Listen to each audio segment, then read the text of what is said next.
दोस्तों, एक शख्स को लोग टिड्डा कहा करते थे। अपनी बीवी को लेकर अपने मकामी गांव से निकलकर दूसरे गांव में सेटल हो गया। फैसला किया, इस नए गांव में नई शनाख्त पैदा करूंगा। अब लोग मुझे टिड्डा नहीं पीर साहब कहेंगे। बेगम ने पूछा, वो कैसे? जवाब दिया, इस गांव के चौधरी की बहन के पास एक कीमती हार है। बस तुम वो हार किसी तरह चुरा कर ले आओ, फिर देखती जाओ।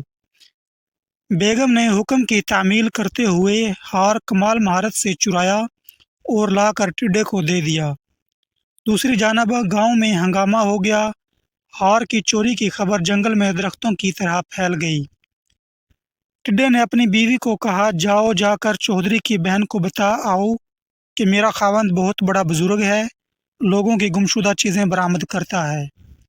इस बात पर चौधरी अपने घराने और गांव वालों को साथ लेकर टिड्डे के यहाँ हाजिर हो गया और पीर साहब से कहा, जी बताइए, हमारा हार कहाँ हो सकता है? टिड्डे ने रातों रात हार चौधरी के घर की छत पर फेंक दिया था। बताया, आपका हार किसी नौकरानी ने चुराया था, जिसने बाद में खौफजदा होकर आपकी छत पर फेंक दिया।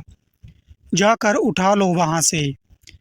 हार मिलने के बाद इस इब्तिदाई करामत पर सारा गांव पीर साहब का मुरीद हो गया, मगर चौधरी जो अंधों में काना राजा था, उसे पीर साहब खटकने लगा। गांव वालों को समझाया कि ये शख्स मुझे फराड मालूम होता है, मगर गांव वाले इनकार करते रहे। चौधरी ने पीर साहब को एक और आजमाइश में डाला, मगर खुशकिस्मती से वो इस आजमाइश में भी कामयाब हुआ। लोगों ने चौधरी को समझाया कि अब बस करो, बुजुर्गों पर शक नहीं किया जाता।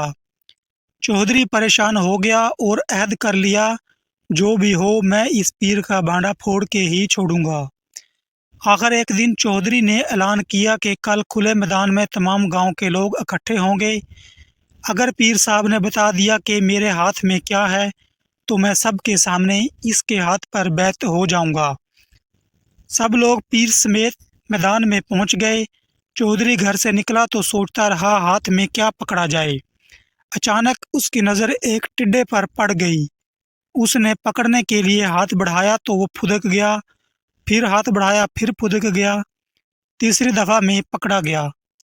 चौधरी मजमे में पहुंचा और सवाल किया, बताओ मेरी मुट्ठी में बंद है क्या? इससे पहले कि पीर साहब जवाब देता, एक गहरी सोच में पड़ गया। उसे अपनी शामत नज़र आई। 2 बार तो जैसे तैसे बच गया था, मगर इस बार बचना नामुमकिन था।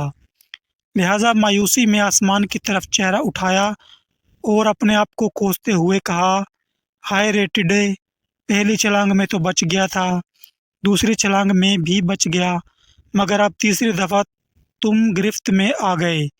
ये सुनते ही चौधरी टिड्डा अलमारूफ पीर साहब के पाँव से लिपट गया, धाड़े मार मार के माफ़िया मांगी। कहा, कोई माने ना माने, मैं मानता हूँ कि तुम पीरो मुर्शिद हो।